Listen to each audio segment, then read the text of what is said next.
Well, good evening, folks. It's another episode of the Hour of the Time. I'm William Cooper, and this is Pauline. She was over there lip reading. We're dubbing some tapes, and we have the volume turned down on the monitor, and I think Pauline is lip reading, or trying to lip read. Anyway, she's fascinated with what's going on the monitor. Wow, last night's broadcast left me with a lot of unanswered questions after that last 10-minute or 8-minute segment, or however many minutes it was long, and it bothered me. It still bothers me. We're going to listen to it again, and then we're going to ask Pauline, because I don't know what she thinks about it, and I asked her earlier, and she said she wasn't sure, and she couldn't, she'd like to hear it again. So I'm going to play it again right now, and then we're going to ask Pauline what she thinks about it, and then we're going to open the phones and ask you what you think about it. Because it was just an incredible exchange there that I still don't understand. It could have been that he was embarrassed, and maybe he just didn't want to admit that that was a dishonest thing to do. And I'm hoping that that's really what it's all about. That's what I hope it was all about. Because if it's not about that, then it's got to be about something really bad. And I don't even want to think about that. So here we go. Let's listen to it again. And then we'll get Pauline's opinion, and then we'll get your opinion on the phone. But go to the CID office and just ask to speak to the duty agent. And there's a picture of me on the internet, and just bring it in there and give them my website. And, these are people that have the time. I just think that would do enormous amounts of good, because I think there's a lot of agents out there that are good people and they're honest, but they don't know that this is all a scam. And so if people have the time to do that, or know people who have the time, suggest it to them. Get some information off my website. I don't buy that they're all honest. I just can't buy it, Joe, and I'll tell you why. It's like the police officer who takes an oath to protect and defend the Constitution for the United States of America against all enemies, foreign and domestic, and he's never read it in his life. Now, that's not honest. It's bullshit is what it is. Well, I guess I'm thinking about myself, and that when my first 3 years on the job, I thought I was doing the right thing, and if somebody had come through that door... But thinking you're doing the right thing and taking an oath to protect and defend a document that you've never read in your life is two different things. And most people who take that oath have never read it, couldn't tell you anything about it in 100 years except some vague notion of freedom of speech and something like that. Well, the agents in my office said I knew the Constitution better than anyone, but that was anyone in the office, so I guess that wasn't saying much. I would venture to say it's probably better than anyone in the entire service. I would venture to say that most of them, there may have been some others besides you that read it, but I would venture to say most of them never even read it, much less knew what it was they were taking an oath to protect and defend. Now, that's not honest, and I can't let you slide by making a statement like that. Well, but I still say, if there are people that don't know about this, and I think that they... But, Joe, when you take an oath to protect and defend something, it's a solemn oath. You know you may have to give your life in support of it, and you've never read it, and you don't even take the time to read it or understand it or apply it to your job. Is that honest? Well, if somebody came through the door and had a picture of me and said, look at this book that he wrote, or look at this report, I think even if it's 5% or... Joe, you ducked my question. Okay, say it again. If they take an oath to protect and defend the Constitution against all enemies, foreign and domestic, and they've never read it in their life, and after they take the oath, they don't even make an attempt to read it or understand it or apply it to their job, is that honest? That's the agency as a whole. I wouldn't put that onus on the person themselves. The person takes the oath. When I took the oath in the military service to protect and defend the Constitution against all enemies, foreign and domestic, I went and got it and read it. Well, that's commendable. But I did too, but I was more concerned about the Second Amendment. I didn't read the entire thing. But I think I'm still honest. But, Joe, you took an oath to protect and defend the entire thing. If you didn't read the entire thing and didn't know the entire thing, then the oath was a sham. Well, I guess I don't really agree. I mean, You don't agree? I agree that people should be as aware as they can of the Constitution, but without reading the entire. How can you take an oath to protect and defend something you never read and don't understand? I don't know. How can a citizen be a citizen of the country and not know what it is to be free? I mean, there are people that just. That's exactly my point. And how can any citizen in this country talk about their rights if they don't even know what they are?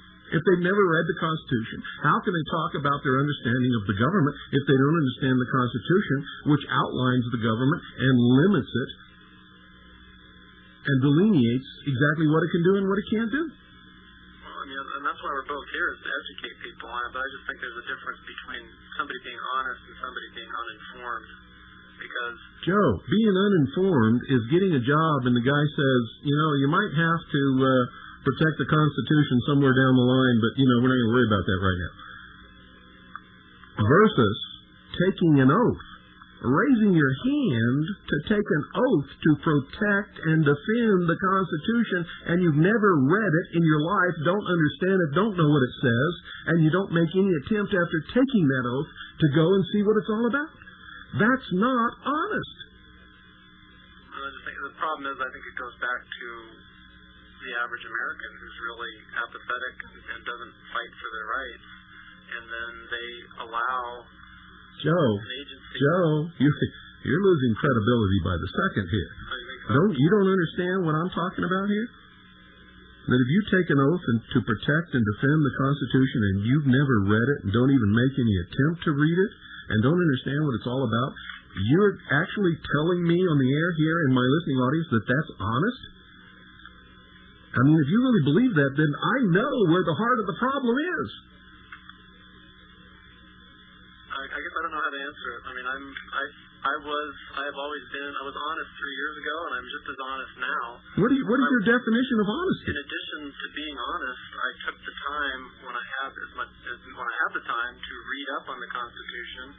Unfortunately, I didn't learn it in school like I should have. I didn't learn it in training like I should have. But Joe, you took an oath. It wasn't because I was sleeping through class. Joe, you took it. Taught me. You took an oath. Did the oath mean anything? I think you can tell that it meant something. Well, I thought so until we got into this particular subject, and now I'm not sure, because you're telling me that it's okay to take the oath and to protect and defend the Constitution. If you never read it, you're not ever going to read it, and you don't understand what it says. You're telling me that that's okay, and that's honest. I never said that. What I said was that I am just as honest today as I was 3 years ago. But today I'm an honest person that's educated more about what my duties were. Unfortunately, that I got educated about what my duties were and what the extent of them was, and I'm not working there anymore. But don't you think that if an agent takes an oath to protect and defend the Constitution, and he's never read it or understood it in his life, that he needs to get it, read it, and understand it, or else his oath is just nothing but total bullshit? Absolutely. I agree with that. Thank you. My God, that was like pulling teeth. Wow. Did you get the same feeling that I got? He didn't have a clue. And I'll tell you right now, he still has not. You know what I understand from that? To this day, he hasn't read the Constitution. He has never read it, and I'm assuming that this attitude that he had here was because he was embarrassed that he's never read it. And I'm sure he was hoping that I wasn't going to ask him any questions about it. He said that he was more concerned about the Second Amendment, and he read that, but he didn't read the Constitution. He admitted it. I don't believe this. This is really weird, folks. I mean, this is some weird stuff. Can you believe that? Who are these people? They go to get a job, and they're required to take an oath before they can have the job. And apparently they're just taking the oath to get the job. The oath means nothing. Because if the oath meant something, they couldn't take it unless they knew what it was they were supposed to protect and defend. How can you protect and defend something if you don't even know what it is? That's like going in to take a job as a police officer and they say, you're going to be a special officer and you have to take an oath. Raise your right hand. Repeat after me. I do solemnly swear. I do solemnly swear that I will protect and defend Susie James. I will protect and defend Susie James for the rest of my natural-born life. For the rest of my natural-born life. I do so swear. I do so swear. Or affirm. Or affirm. And the guy doesn't know who Susie James is. He makes no attempt to find out who Susie James is. None of the other officers know who Susie James is. What was the point of the oath? And folks, if their oath means nothing, then their marriage vows mean nothing. If their oath means nothing that they take for a job, then their oath in court means nothing. Nothing whatsoever. That's like the Freemasons. When you pin them down about all this, they take solemn oaths that if they betray the secrets of the lodge, they will have their throat cut from ear to ear in one instance. In another instance, their stomach slit open and their intestines placed upon a fire of hot coals and burned in front of them alive, and all kinds of things. And you ask them about this, and they say, oh, those are just ceremonies. They don't mean anything. Bullshit. It's an oath. And if that oath doesn't mean anything, then no other oath means anything, including marriage vows, including promises to friends and relatives, including raising your hand in a court of law and taking an oath that you will tell the truth, nothing but the truth. So help me God. Means nothing. Means nothing. You can't be a grown man or a grown woman who has any honor whatsoever and tell me that one oath means something and another oath doesn't. If it doesn't mean anything, you shouldn't take it. Have no business taking it. So we're going to ask Pauline, what do you think about all this, Pauline? I still haven't heard her opinion. Come on, get up close to that microphone. Well, get away from the button. Don't touch the button. Well, I totally agree with Bill. I mean, to me and probably to you out there, it was a simple yes or no question. And listening to him go around and not answering it made me wonder. And I know after the show, I'm going to be honest, I've never read the Constitution, but you know what? As soon as I can get it from the library, I'm going to check it out and really read it. Or if I can find it anywhere else, I'm going to do it, because that may open my eyes. So, I don't know. I still have reservations about him. I don't know. Well, thank you, Pauline. Well, that took courage to admit in front of me that you've never read the Constitution. I'll read it. And here you are working for me. Hey, I'm going to hold you to that. Oh, I will. Okay, we'll open the phones now, 520-333-4578, and we'll see what you out there in the listening audience think about this weird stuff. Good evening. You're on the air. Good evening, Bill. Carmine from Pennsylvania. Hello, Carmine from Pennsylvania. Every law enforcement officer takes an oath to defend the Constitution. The moment they do something against that, and they go to court to swear upon any testimony, they're already guilty of perjury. Yeah, that's what I would say. That's what I would think. They'll turn around and tell you ignorance of the law is no excuse. Well, they took an oath to upheld it, and now they're going to say, well, I never read it. Well, then they're just as guilty. Yeah. Well, what I want to know is, how can you take an oath to protect and defend something you don't even know what it is? It's all relativism. Look at the thief in chief. I like that. I just made that up. Thief in chief. I like that. He swears to uphold the Constitution and does everything he can to break every rule. He swears to defend the Constitution. No, he swears to uphold the Constitution to the best of his ability. Those are the exact words. He's a dysfunctional child. I don't know. Well, how can you hold it up if you don't even know what it is? That's what I'm asking. I don't know if you heard me. I heard you. Okay. Mm-hmm. Yeah, it's pretty sad. But anybody this is the relativism. They try to push it down your throat that nothing means anything anymore. Well, and it does mean something. You better believe it does. If it doesn't mean anything, then what's it all about? Why even have an oath? And every senator and congressman takes a similar oath. And if that doesn't mean anything, how do you explain it to your wife when she asks you about your marriage vows? Right. That means you can just do whatever you want. That's exactly what it means. You're just sharing a dwelling. Yeah. And if any children come along in the process, I guess you're sharing them too. Well, a marriage vow to me goes all the way up to heaven, to God. Sure it does. So it doesn't mean anything about having a marriage license. No. Marriage license is another revenue scam to generate some money for whoever the hell gets it. It's a tax. Yeah. Yeah. Hey, Bill, thanks. Good show. Okay. Thanks for calling. 520-333-4578 is the number. What do you think about that? Weird. I thought it was weird. I still am just really... in fact, I'm upset about it. Good evening. You're on the air. Hello, Bill. This is Jeffrey in New Orleans. Hi, Jeffrey in New Orleans. Hi. The reason I'm calling is because of the question you're asking.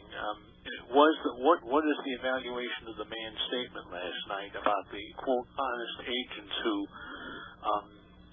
still enforce this law, even though it's contradicting the Constitution? Yeah, well, the question really was, how can you take an oath to uphold and defend something that you don't even know what it says? You never read it. All right. Never intend to read it. Don't know anything about it. I mean, and he calls that honest. All right.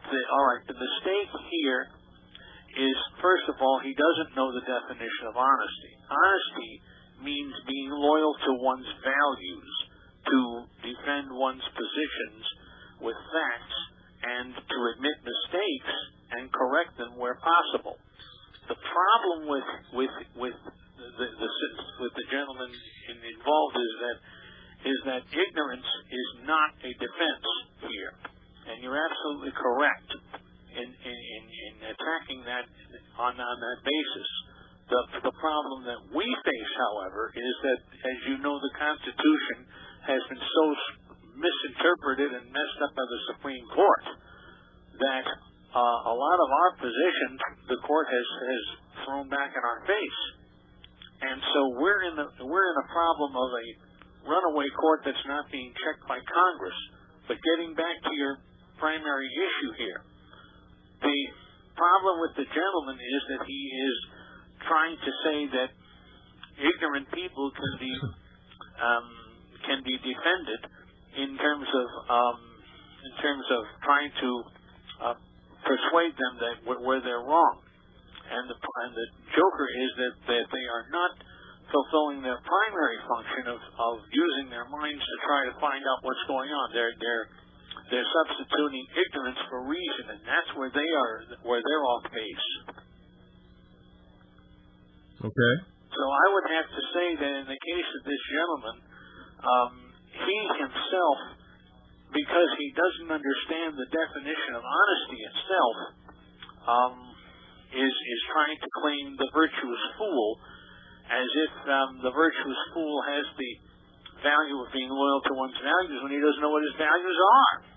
And so the real issue here is that we have to correct him by pointing out that ignorance is not a defense for the kinds of crimes that go on. There are many a young person in Italy who joins the mafia out of ignorance, thinking that he's doing the right thing, and then winds up being a criminal, as you know. So I would have to say, specifically to the question, the man had better go back and check his premises immediately, and then better start asking, what values are these people loyal to, and then why do they continue to do what they do when confronted with the truth? Yeah. Now, I have to be away for a week or so, as you know, Bob. When I come back, I'll explain to you more about this independent sub-treasury system, but that's another night and another subject, so I'll let you go at this point. I understood it. I was just trying to get something over to him. Right. I don't think he grasped it. No, he doesn't. He thinks the Treasury is the same as the Department of the Treasury. Right. He doesn't know that what we're trying to do is a system where the government gets out of the bond market so that the bankers are forced to support businesses rather than support government, so that businesses can turn debt into wealth. Sure.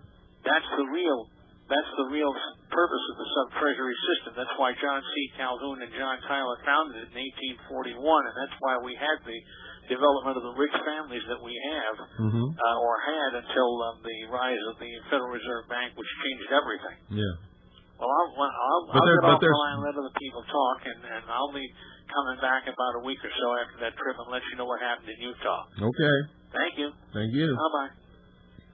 Yeah, it sounded to me like Joe was trying to tell me that he was honest because he took the oath to protect and defend the Constitution, but he didn't know that he should have read it, and so that makes him honest. But he took the oath under false pretenses. You can't protect and defend something that you don't know anything about, don't intend to know anything about, and will never know anything about, and he still doesn't know anything about it. Good evening, you're on the air. Hey, Bill. Yeah. In Joe's defense, I'll bet anything, Joe just didn't see that as an honesty issue. He never said it was okay. In fact, he said it was absolutely not okay. But a fellow could take an oath to defend the Constitution and say, I don't care what it says, I believe in America, I'll defend it, and there'd be no misrepresentation. I think Joe was seeing, if you get a chance to talk it over with him, I'll bet you find out he just didn't see it as an honesty issue. He didn't okay it in any way. He agreed it was reprehensible and a wicked and horrible thing to do. Well, I agree with you. That's probably exactly what he thought. He didn't see it as a dishonesty issue.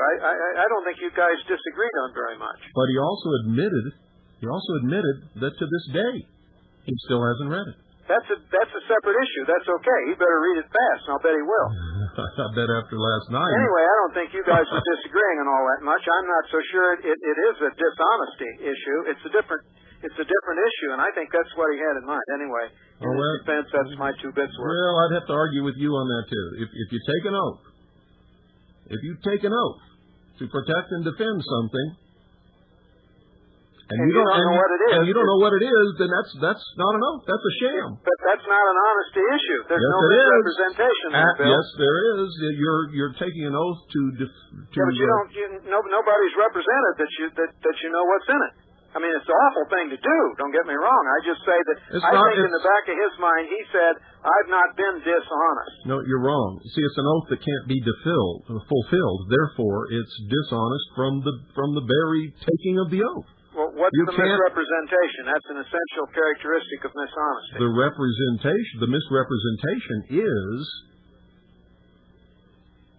that you're inferring by taking the oath that you know what the Constitution is, what it says, what it represents, and what you can do and what you can't do. Well, I'd have to argue with you on that. I can see idiots taking oaths. We're not talking about idiots. We're not talking about idiots. American or we're not talking about idiots. We're not talking about idiots. We're talking about grown men, intelligent people, who have to pass a test and be reasonably intelligent to be able to take the job.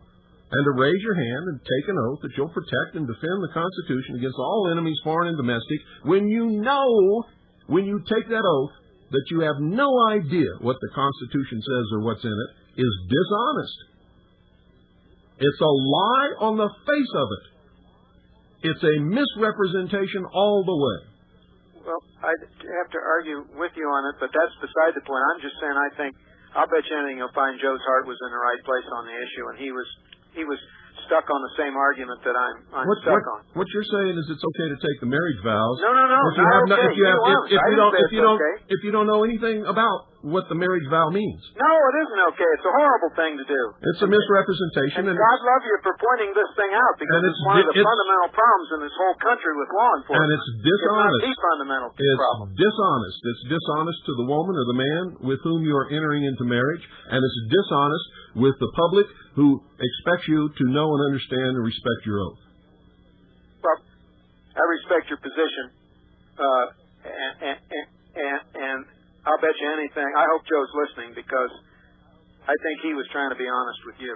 I think he just didn't see it as an honesty issue. I think you got you got the same problem Joe has. You don't understand what honesty means. You have to have some standards. Well, I'll tell you what. Well, let's off the air, I will fax you a proper definition. You can fax and differentiate you can of the word honesty. You can fax. We haven't got time to play around, which neither one of us do. we can settle the issue based on what a definition is and what a definition isn't. Well, I'm sorry, you'll never get away with that with me. It's dishonest to take an oath which you don't even know what the oath means or how to carry it out. It's absolutely dishonest. You can fax me 500,000,000 pieces of paper. It's still dishonest. Well, it's a lie. And I'll respect If you don't understand why, then there is no way that I could spend 500 hours on this radio and explain it to you. If you don't have the basic values that it takes to understand why that's dishonest, then I can't explain it to you.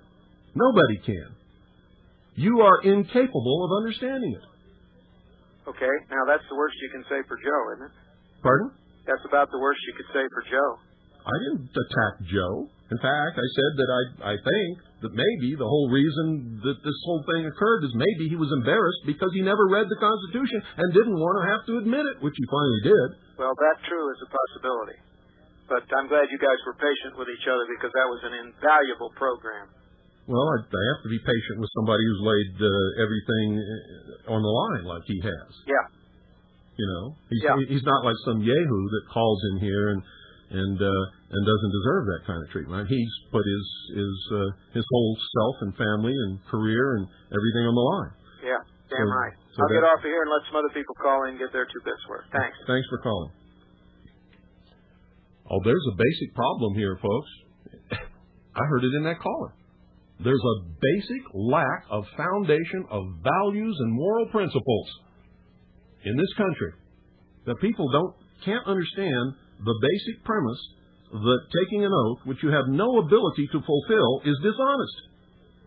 Because you know when you take the oath you can't fulfill it. You don't know anything about it. And don't intend to know anything about it. That's dishonest. It's crazy. Hey, Bill. Hey. Maybe the problem is that people, not necessarily us, but people think of the Constitution as being the same as the flag. Run it up on the pole and it waves around, and that means the United States. Flag flies around on the pole, and that means the United States. And I think when people take that oath, they say, I pledge to defend the Constitution of the United States. What they think is, well, that represents the United States, and like they pledge allegiance to the flag, and it goes in one ear and out the other, because they don't think of that what they should pledge is or swear to protect and defend the content of the Constitution of the United States, or Constitution of the United States, and what it means. Those words aren't in the pledge, and so due to the dumbing down maybe of America, maybe that's not exactly it, but they just accept it as a representation, like the flag. So Susie James is just a representation of all the women on the street? Yeah, maybe. But well, I can see how some people can be, totally dumbed down to the point where they might think that way, and you might be absolutely right. I hope not. Well, what we got to hope is that we can get more people curious enough to say, hey, if you made a pledge to that, have you read it, or have you read it lately, and why not see what it is that you really want to protect and defend, and attack them that way, and just get people thinking, and get police to think, well, gee, I haven't read it. Maybe I better read it, because I've already pledged. And certainly a good thing that we can work on to get them thinking about the kind of rights. Mm-hmm. And as somebody else said once before, ask politicians how they stand on Bill of Rights enforcement or constitutional enforcement. That's they never read people thinking. They never read it either. Yeah, well, that might get them thinking. What's in the Bill of Rights? Maybe they learn to read and find out the things that they've heard about the Bill of Rights, like the so-called separation of, and that sort of thing, and they find out that it's not really there. It might be very helpful just to get people to read it. I've been trying for 4 years to find out who wrote NAFTA, and I still can't find out. It wasn't anybody in Congress. I found that out. Oh, I bet you it wasn't one person either. Now, all those words. Yeah, and I bet you they had to work on it for at least 15 years because it weighs about 360 pounds. All that legislation. Can you imagine those think tanks slaving away to write that stuff? Yeah. Okay, thanks, Bill. You're welcome. Thanks for calling. Oh, my God. You see how far we've gone? The Founding Fathers would never have thought this way. They would never have thought that, hey, we need to try and convince them to read it if they took the oath. They would never have dreamed of taking an oath without having read it and studied it. They would never have dreamed of taking an oath without having read it and studied it and understood it first, before they ever went in to take an oath. Now we're talking about they've already taken the oath, committed themselves, and now we got to try to get them to read it. Well, I know I'm going to. 520-333-4578 is the number. Most people, I've always said it on this broadcast, I'll continue to say it, most people have never read the Constitution, and maybe never will. But until they do, they know absolutely nothing about the United States of America, the government under which they live, how it's supposed to work, what the limitations are, what their rights are, what the restrictions on government are, what their powers are. They don't know any of those things. 520-333-4578. You want to take this call, Pauline? Hello, you're on the air. Oh, am I on? Yep. Oh, how you doing? Pretty good, you? Oh, pretty good. Say, we're talking about oaths? Mm-hmm. Yeah. I have something I can relate. A few years ago, I was talking to a friend of mine who was in the Sheriff's Department, and we were talking about the Constitution. And he said, as far as they're concerned, it basically doesn't exist and doesn't mean anything. And we were talking about the oaths and that sort of thing. So they just kind of, I guess, do whatever they feel like, it seemed to me. Was that a department policy, or was that his policy? He didn't specify on that. And you didn't follow it up? I mean, that would have just, you got a subversive force right there running your county. Well, that's kind of what I thought. But I thought, I was in the military. In fact, that's treason. Oh, sure. That's just out and out treason. Right. Because I was in the military, and I took the oath, and I realized the importance of it. And then other people take the oath, basically the same kind, and they just kind of push it out to the side and don't think anything of it. What would make him say that they don't recognize the Constitution, they don't care anything about it? It's just a job. Probably. Who knows? Well, it's a good thing he didn't say that to me. Yeah. Because I'd have had to slap his ears off, take his gun away, stick it in his ear, and march his butt right down and lock him in his own jail. Of course, for all you law enforcement people out there that think for 1 second I couldn't do it if I thought you were guilty of treason, don't ever try me. Don't ever try me, because I damn sure can. And I got the cojones to do it too. I am really sick of this. I'm sick of the treason and the tyranny in this country. I am livid, angry. I can't understand how people can be so stupid. Well, it's not hard to see why it's going the way it is. I bet those same sheriff deputies go home and bitch every night about how bad the country is and how everything's going to pot, too. Jeez. Yeah, more than likely. Okay. Anything else you want to say? Well... Boy, you got my blood boiling here. Oh, I'm sorry about that. Where's my pistol, Pauline? I'm going to get that guy. But, like I was going to say before, I was in the military, and we took the oath and all that sort of thing. And then after seeing how our military is being used around the country, which did not have anything to do with what the oath said that we took, I realized this wasn't right. And I decided that I wasn't going to have any more of it, and I did my 20 years and got out. Good for you. Good for you. That's what I did when I found out that what was really going on. Mm-hmm. Otherwise, if everything was being done perfectly, I'd still be in right now. Well, I would too. It was going to be my whole life. So I just hope there's a lot more people out there that think the same way. Well, there's going to be a war. That's all I can say. Yeah. At this point, I firmly believe, I don't want to believe it, but this is what I see and this is what I hear. I firmly believe that this is going to be settled with the force of arms. And I hate that. But that's what I see and that's what I hear all over this country. Yeah, not a good option. No, it's not. But what can you do? And it's the only option left. Yeah, that's right. And you're dealing with a great herd of stupid sheeple out there who don't know dip about anything. Yeah, that's true. And they come up to me and they say, I'm so sick of those politicians in Washington, D.C., and I look at them and I say, what's going on in your city council? Oh, I don't know. What's the major legislation up for passage in your state house? Oh, I don't know. Well, how come you got your head in Washington, D.C., you don't even know what's going on in your backyard? They're just collecting the check, that's all. They're not even. Okay, thanks for calling. Right, thank you. 520-333-4578. I can't believe this, folks. This is sick. This country may be on its deathbed, Good evening. You're on the air. Hey, Bill, it's Tim. Hi, Tim. I think I got a good way to fix all that. Get your arm out from With around me, the Pauline. Pauline, stop hugging on me like that. Hey, now watch it over there. If they would make that mandatory for... Pauline's husband, folks. Hello, everybody. If they would make that Constitution mandatory material before they take their oath, read the whole thing, and then when they say their pledge, that might clear up a little problem. Well, you're right, Tim, but I think it goes way back before that. I don't think anybody should be allowed to graduate from school unless they memorized it. I remember when I used to take the Pledge of Allegiance, and now look what they're doing. They're taking it out of school. You're very right on that. Yeah. That's my 2 cents. Okay. Right. Thanks for calling. 520-333-4570. Pauline's over here just blushing and laughing. You're going to get me in trouble. He knows better than that. Okay, here we go.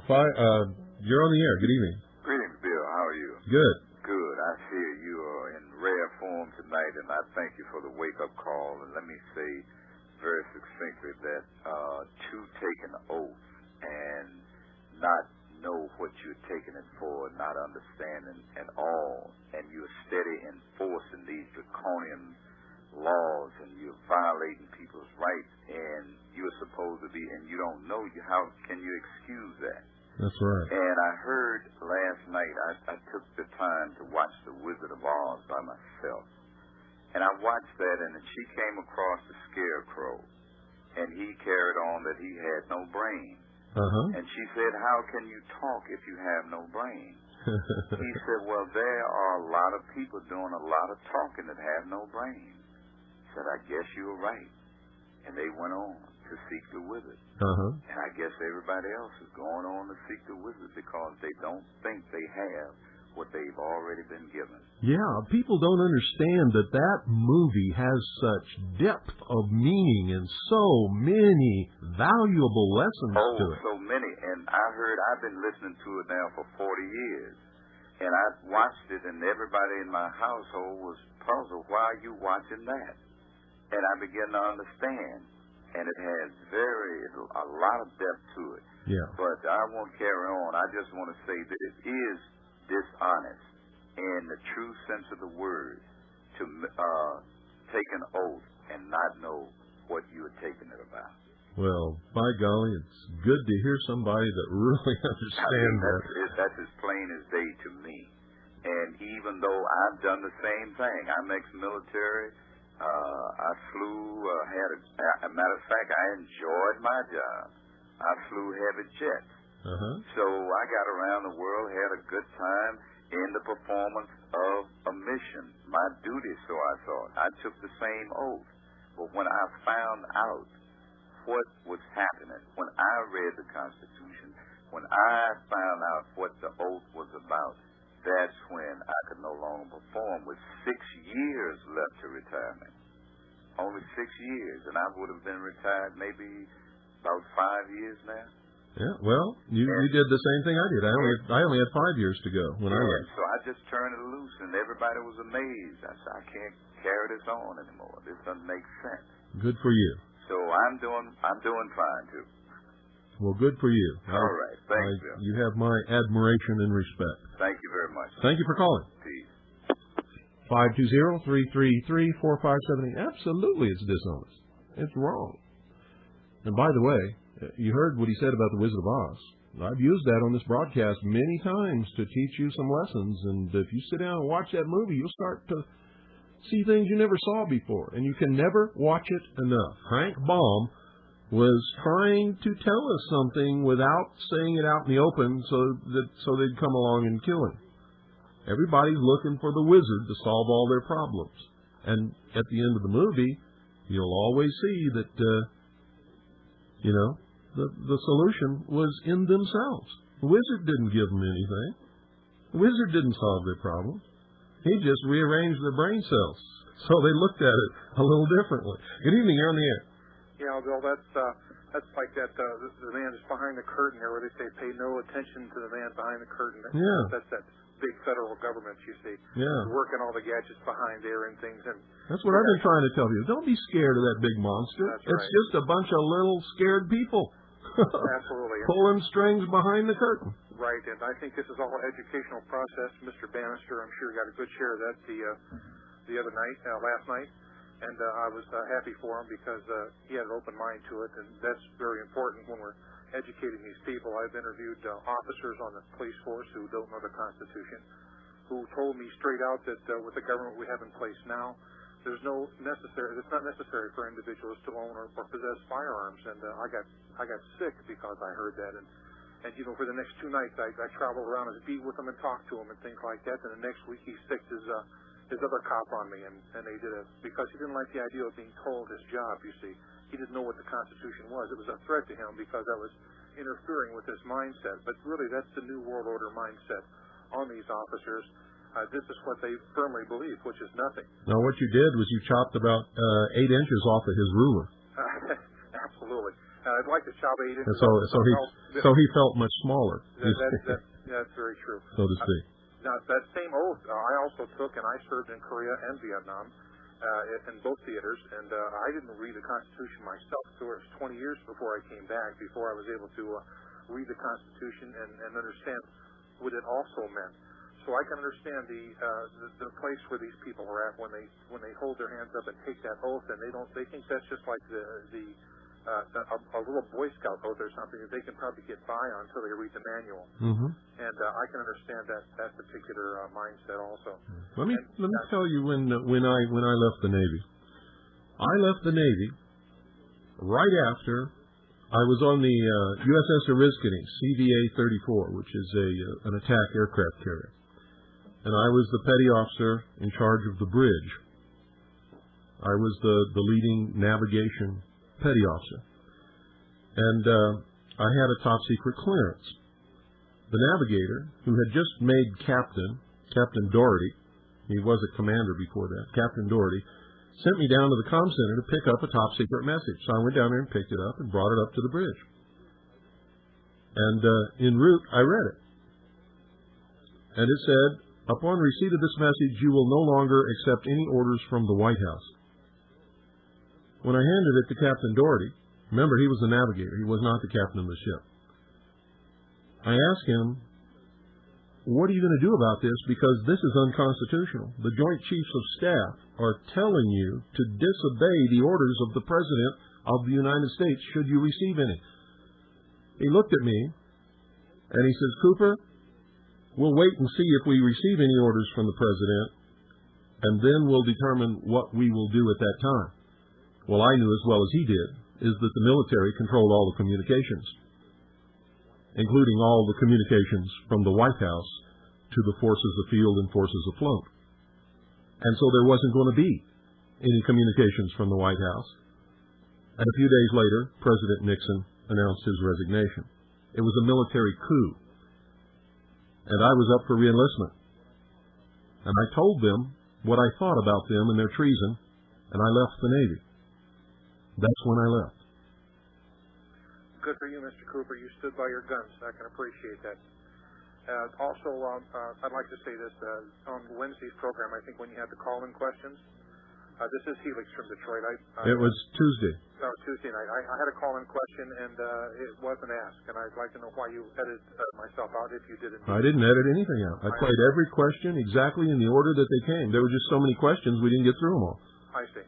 I understand. If you don't believe me, send some money to Pauline, and we'll send you a copy of the tape of the questions, and you'll see that your question is still there, right in the same order. They're all in the exact same order that they were called in. I've checked you out, sir. Everything you say, I believe. Well, we probably could have gotten to it if we didn't have to keep asking. Yeah. Mr. Bannister Ask Pauline, did I edit anything out? No, you didn't. Okay. Yeah, the question was for Mr. Bannister, even though I don't think he could have answered it, and that was one, how many people, in his opinion, were not paying income tax to the IRS, and two, how many people, in his opinion, would it take for the IRS to cave in on itself once we didn't pay that tax? Well, I can't answer that either. All I know is there's about 60 million Americans every year that do not file income tax returns. Okay. I thank you for your time, Mr. Cooper. You're welcome. 520-333-4578. Folks, if I give you my word, I never, ever will in my life ever go back on it. I gave you my word. I would take your questions, and I would ask them in the order that they came in. That's exactly what I did. We just didn't get through all the questions, and Mr. Bannister can't come back for a while. He's got other commitments. Okay, I think we have another call. Good evening, you're on the air. Bill, I had listened to this part that you played tonight. I didn't hear it last night, but even though you came down pretty hard on the guy and wouldn't let him off the hook, which I'll commend you for, Ashley, I have just one thing to say concerning his credibility. This man was a CPA. That's the next thing to a lawyer. They're well-read. They study and study and study, and the man's probably read the whole entire Internal Revenue Code book. I am a high school dropout, and I've read the Constitution throughout at least twice in my life, maybe more. There's no excuse for it. No, there's not. It's not very long. It's not hard to read, and it's not hard to understand. It's very short, as a matter of fact. Yes, it is. It wouldn't even make up half a chapter in most books. Right. And I'm not a great conversationalist. I just wanted to make that point and get it across, and I'll let you move on or comment on it, whatever you want to do. Okay. Thanks for calling. Thank you, sir. And by the way, folks, I was not trying to belittle Joe Bannister. In fact, his comment shocked me. I just couldn't let it get by. It was too astounding. I was too surprised by it. I couldn't figure out how an intelligent man could say such a thing, and I just couldn't let it go by. So I wasn't trying to belittle him or demean him or demean him or anything like that. All I was trying to do was to find out if he really didn't understand the dishonesty in that act.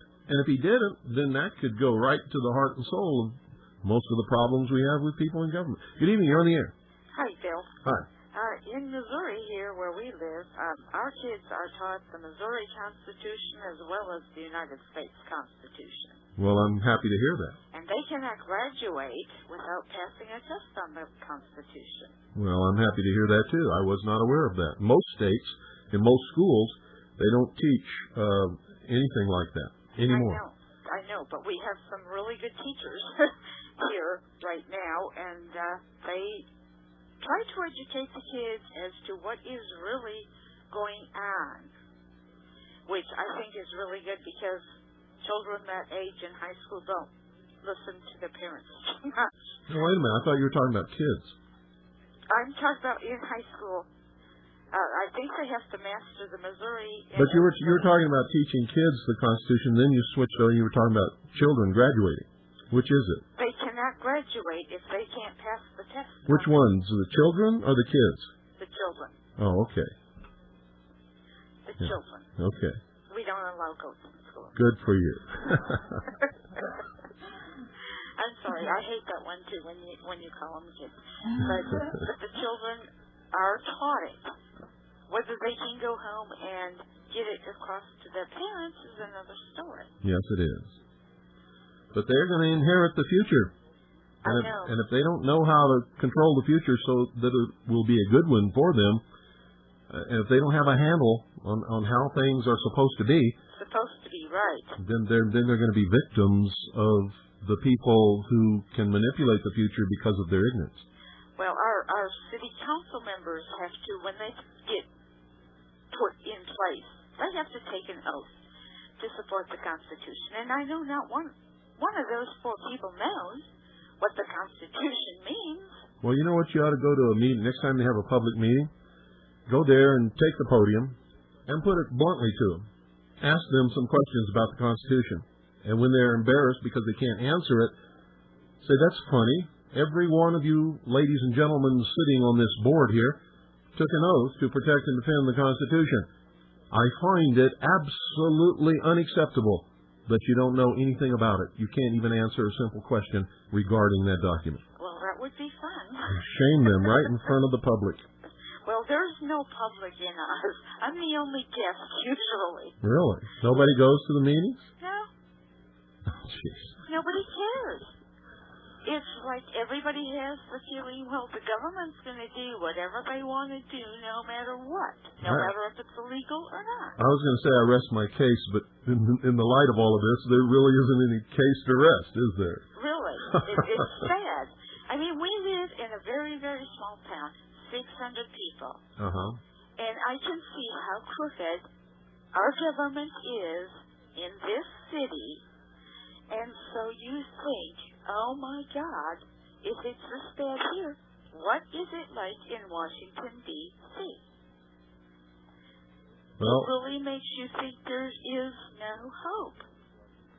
I can tell you exactly what's wrong with Washington, D.C. The whole bunch of 6-inch men walking around with 48-inch rulers. And too many lobbyists.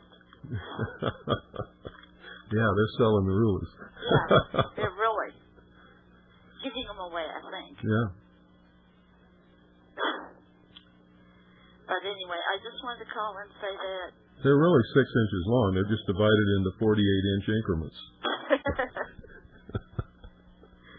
We enjoy your show, and we try to listen every night, and I just wanted to say that, well, I homeschooled my children, too, before they got into the high school. Good for you. I bet they were smarter than most of the other children. Oh, definitely. Yes. And they're doing well, all of them. So good. I don't think I made a mistake by doing it. No, you can never make a mistake by homeschooling your children. They had self-esteem when they went to school. They had not been put down constantly like they. Oh yeah, because it's not right to be smarter than the other children. You might hurt their self-esteem. Yeah, exactly. Sick. It's really sick. Yeah, so I put them in public school when they got into high school, and they've all done well. Well, good. I'm glad to hear that.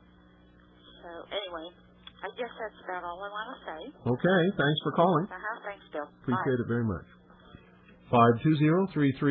520-333-4578 is the number. Amazing.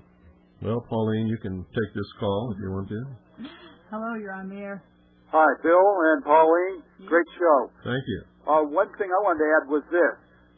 Even people raised with the best families, in military families, the siblings and the ordinary people, they still fight you. They don't want to know the Constitution, and they don't want to stand up for your rights. And you know the government doesn't care about going out of its way to stand up for your constitutional rights. No, because everybody is so comfortable, they don't think in a million years that anything bad can happen to them. And they're fixing to have the whole sky fall on their head here within the next few years. Well, they're not only going to be hurt, they're going to be devastated, just literally devastated. You'll see people walking down the middle of the road with a blank look on their face, absolutely insane because of the collapse of the world that they've known. The New World Order is going to be very cruel. Very cruel. But knowing these people from small towns a lot, Bill, they're arrogant underneath. I'm picturing, this woman talking about the local politicians. Mm-hmm. You try to tell them about the Constitution, they're just going to take an arrogant attitude back because... That's what she said. Like you said yourself, even in school, they don't want you to be outsmarted than the other kids. And the same thing with adults. Yeah, that's why they don't grade anymore. And so we have the problem of arrogance among our own